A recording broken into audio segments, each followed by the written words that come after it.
नमस्कार दोस्तों, आज हम लोग बात करने वाले हैं शनिदेव से संबंधित एक विशेष सूत्र के बारे में। और मुझे पूरी पूरी उम्मीद है कि शनिदेव से संबंधित ये जानकारी आपको आपके जीवन में बहुत उपयोगी सिद्ध होने वाली है। तो चलिए शुरू करते हैं। सबसे पहले आप अपनी जन्म पत्रिका निकालकर अपने सामने रख लीजिए। आपको अपनी जन्म कुंडली को देखना, शनिदेव कौन से भाव में बैठे हैं। आपका कोई भी लगन हो, कोई भी राशि हो। उदाहरण के लिए मैंने मेष लगन बनाया है, जैसे आप देख पा रहे हैं, लेकिन आपका कोई भी लगन हो सकता है, कोई भी राशि हो सकती है। और शनिदेव 12 भावों में से किसी भी भाव में बैठे हो सकते हैं। यहाँ भाव से, लगन से या राशि से कोई लेना देना नहीं। आपको शनिदेव को देखना, शनिदेव कहाँ बैठे हुए हैं।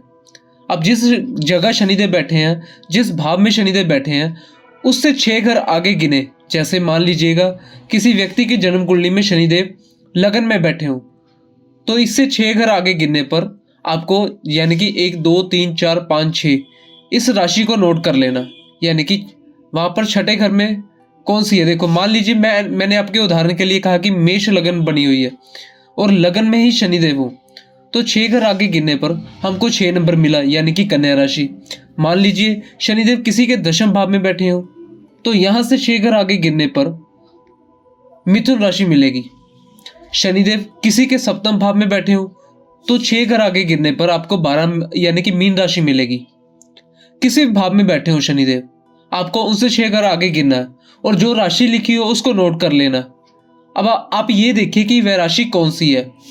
चर राशि है, स्थिर राशि है, या द्विस्वाभाविक राशि है। जिन्हें नहीं पता कौन कौन सी राशियां चर होती है, कौन सी राशियां स्थिर होती हैं और कौन सी राशि द्विस्वाभाविक होती हैं, तो मैं आपको बता देता हूँ। चर राशियां होती हैं मेष, कर्क, तुला और मकर, ये 4 राशियां होती हैं। दूसरा, स्थिर राशियां होती हैं वृषभ, सिंह, वृश्चिक या कुंभ, ये आपकी स्थिर राशियां होती है। और बात करते हैं द्विस्वाभाविक राशियां, मिथुन, कन्या, धनु या मीन, ये आपकी द्विस्वाभाविक राशियां। अब आपको ये देखना है कि शनिदेव से 6 घर आगे गिनने पर आपको अगर 4 राशि मिलती है, यानी कि मेष राशि हो, कर्क राशि हो, तुला हो या मकर हो, तो ऐसे व्यक्ति के जीवन में जो भी परेशानियां आती हैं, ऐसी परेशानियां बहुत कम समय के लिए होती हैं। ऐसे व्यक्ति के जीवन में अगर रोग आया, यानी बीमारी हुई, तो बीमारी से बहुत जल्दी ये सही हो जाएगा। अगर ऐसे इंसान की शत्रुता हुई, तो शत्रुता बहुत जल्दी खत्म हो जाएगी। अगर उसके ऊपर ऋण आता है, तो ऐसा इंसान अपने ऊपर से कर्ज बहुत जल्दी उतार देता है, यानी कि कर्ज भी उसके ऊपर बहुत दिनों तक नहीं रुक पाता। अब यही शनिदेव से 6 घर आगे गिनने पर अगर स्थिर राशि है, अब स्थिर राशियां कौन कौन सी है, चाहे वृषभ हो, सिंह हो, वृश्चिक हो या कुंभ हो, अगर शनिदेव से 6 घर आगे गिरने पर स्थिर राशियां, तो ऐसे व्यक्ति के जीवन में परेशानियां स्थिर होकर रहती हैं, यानी कि लंबे समय तक चलने वाली। अगर ऐसे इंसान को कोई रोग हो, यानी कोई बीमारी हो, बीमारी लंबे समय तक चलने वाली होगी। अगर ऐसे इंसान को शत्रुता होती है, यानी दुश्मन होते हैं, तो ऐसे लोगों के शत्रु लंबे समय तक चलने वाले। व्यक्ति के ऊपर कर्ज होता है, तो ऐसा कर्ज व्यक्ति के ऊपर कई दिनों तक बना रहता है, यानी कि लंबे समय तक बना रहता है। परेशानियां इंसान को परेशान करती रहती है। अब वही जहां पर भी शनिदेव बैठे हैं, उस घर से आगे गिनने पर, 6 घर आगे गिनने पर द्विस्वाभाविक राशियां कौन सी है, मिथुन राशि, कन्या राशि, धनु राशि या मीन राशि। अगर द्विस्वाभाविक राशियां हो, तो ऐसे व्यक्ति के जीवन में कंफ्यूजन की स्थिति बनी रहती है। मतलब अगर उसे कोई रोग हुआ, तो उसे रोग को वह समझ नहीं पाएगा। ऐसी स्थिति के जो शत्रु होंगे, शत्रु छुपे हुए होंगे, यानी कि सामने नहीं होंगे, छिप के वार करने वाले होंगे। व्यक्ति को मालूम ही नहीं होगा कि मेरे शत्रु आखिर है कौन। अगर व्यक्ति के ऊपर ऐसा ऋण आया, तो उसे लगेगा कि मैं समय पर ऋण उतार दूंगा, लेकिन वह समय तक ऋण उतार नहीं पाएगा। यानी एक जद्दोजहद वाली स्थिति बनी रहेगी, एक कंफ्यूजन वाली स्थिति बनी रहेगी।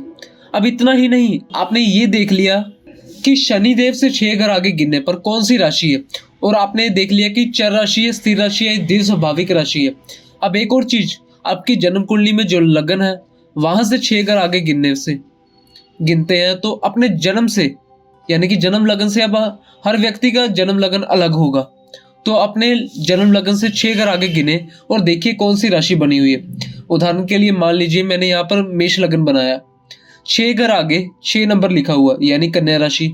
तो अगर यहाँ पर कन्या राशि बनी हुई है, अब मान लीजिए कि जब आपने शनि से 6 घर आगे गिना और शनि से 6 घर आगे गिना, दोनों में ही चर राशि है, यानी कि दोनों में चर राशि मिले, तो शनि से 6 घर आगे पर भी आपको चर राशि मिले, लगन से भी 6 घर आगे आपको चर राशि मिले, तो ऐसे व्यक्ति के जीवन में पूरी तरह से परेशानियां कभी नहीं आ पाएंगी। यहाँ कह सकते हैं लंबे समय तक परेशानियां ऐसे व्यक्ति के जीवन में नहीं रह सकती। प्रॉब्लम्स बहुत दिनों तक इनको नहीं घेरे रह सकती। बहुत जल्दी अपनी प्रॉब्लम को ऐसा व्यक्ति हटा देता, दूर कर देता। बहुत लंबे समय तक वह किसी चीज से परेशान नहीं होगा। अगर शनि से 6 घर आगे गिनने पर और लगन से 6 घर आगे गिनने पर दोनों में ही स्थिर राशियां मिले, यानी वृषभ, सिंह, वृश्चिक या कुंभ, तो यह स्थिति गंभीर हो जाती है, क्योंकि शनि से 6 घर आगे गिनने पर आपको स्थिर राशि मिल गई और लगन से भी आगे गिनने पर आपको स्थिर राशि मिल गई, तो फिर आपके जीवन काल में परेशानियां हैं वह लंबे समय तक टिकेगी, और इतने लंबे समय तक टिकेगी कि उन परेशानियों से व्यक्ति परेशान हो जाएगा, यानी उसे बहुत ज़्यादा दिक्कत का सामना करना पड़ेगा। अब शनिदेव से 6 घर आगे गिनने पर और लगन से 6 घर आगे गिनने पर अगर आपको दोनों में ही आपको द्विस्वाभाविक राशियां मिलती हैं, तो यह स्थिति भी बहुत अच्छी नहीं कही जाएगी, यानी कि कंफ्यूजन बहुत ज़्यादा बढ़ जाएगी। छुपे हुए शत्रु आपके जीवन में बहुत परेशान करेंगे। कर्ज की स्थिति ऐसी, यानी कि कर्ज की ऐसी स्थिति बनेगी कि आपको लगेगा कि कर्ज मुझे लेने की जरूरत नहीं है, लेकिन अब तब भी कर्ज में फंस जाएंगे और कर्ज लौटा नहीं पाएंगे। बीमारियों को आप समझ नहीं पाएंगे। हो सकता है आपको कोई दूसरी बीमारी हो, डॉक्टर आपको देखकर बता दे कोई नई बीमारी के बारे में। आपको कौन सी बीमारी है यह तो हुआ आपके लगन से और शनि से गिनने पर। अब ये एक और चीज है, हर इंसान के साथ स्थिति एक जैसी नहीं होगी। कोई इंसान जब शनि से 6 घर आगे गिने तो उसे चर राशि मिले, लेकिन लगन से 6 घर आगे गिने तो उसे स्थिर राशि मिले। और स्थिर राशि अगर एक साथ हो, यानी कि इसका प्रभाव जो है ना वह द्विस्वाभाविक जैसा मिलेगा, यानी एक में अगर चर आए एक में स्थिर आए, तो ऐसे इंसान के साथ जो घटनाएं होगी वह द्विस्वाभाविक राशि वाली होंगी, यानी जिसमें व्यक्ति कंफ्यूजिंग की स्थिति इसके साथ बनी रहेगी। वहीं पर अगर मान लीजिए कि ऐसी स्थिति में स्थिर राशि है और एक स्थिति में द्विस्वाभाविक राशि है, तो यह दोनों अगर स्थिति आपके साथ बन रही है, तो शनि से 6 घर आगे गिनने पर स्थिर और लगन से 6 घर आगे गिनने पर द्विस्वाभाविक राशि, यह दोनों अगर स्थिति आपके साथ बन रही है, तो यह स्थिति बहुत अच्छी नहीं है, क्योंकि स्थिर और द्विस्वाभाविक यह मिलकर कहीं ना कहीं स्थिर का ही प्रभाव देंगे। यानी ऐसे व्यक्ति के जीवन काल में जो परेशानियां होंगी वह काफी लंबे समय तक टिकने वाली होंगी। और आपको ये देखना है कि आपकी जन्म कुंडली में शनि किस भाव में बैठे हैं, उससे 6 घर आगे कौन सी राशियां हैं। सबसे पहले उस राशि का प्रभाव देख लेना। इसके बाद आपको लगन से गिनना है कि 6 घर आगे कौन सी राशि है, उसका प्रभाव देख लेना। और जिस प्रकार मैंने आपको बताया, चर राशि का प्रभाव, स्थिर राशि का प्रभाव और द्विस्वाभावी राशि का प्रभाव, वैसा ही आप मानिए कि आपके जीवन काल में परेशानियां आएंगी। दूसरी चीज, हम मान लीजिए उदाहरण से एक बात समझ लेते हैं। मान लीजिए किसी की जन्म कुंडली में शनिदेव नवम भाव में बैठे हैं, तो नवम भाव से 6 घर आगे गिनने पर 2 नंबर लिखा हुआ मिलेगा। 2 नंबर कौन सा है, तो 2 नंबर स्थिर राशि वृषभ। अब उसकी लगन से 6 घर आगे गिनने पर क्या मिलता है, कन्या। तो यानी कन्या एक राशि मिली उसकी वृषभ और एक राशि मिली कन्या। वृषभ जो है स्थिर राशि है, कन्या जो है वह द्विस्वाभाविक राशि है। यानी ऐसे व्यक्ति के जीवन में उसे प्रभाव मिलेगा वह स्थिर राशियों वाला ही मिलेगा। ऐसे व्यक्ति के जीवन में जो परेशानियां आएंगी वह लंबे समय तक होगी, फिर चाहे वह कोई बीमारी हो, फिर कोई शत्रुता हो, या फिर उसके ऊपर कोई ऋण या कर्ज हो, उसके ऊपर कोई परेशानी आएगी, तो उस परेशानी से लंबे समय तक वह परेशान रहेगा।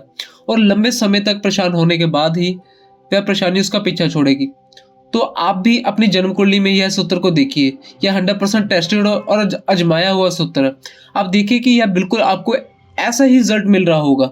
अगर शनिदेव ऐसी स्थिति में है, शनिदेव से 6 घर आगे गिनने पर ऐसी स्थिति है, तो आपके साथ इसी प्रकार की स्थितियां बन रही होंगी। अब अपनी जन्म कुंडली को खोलकर देखिए और वीडियो में कमेंट जरूर करके बताइए किन चीजों से आप रिलेट कर पा रहे हो। कुछ भी चीजें आपको अच्छी लग रही, बुरी लग रही है, सो कमेंट बॉक्स में कमेंट करके जरूर बताइए।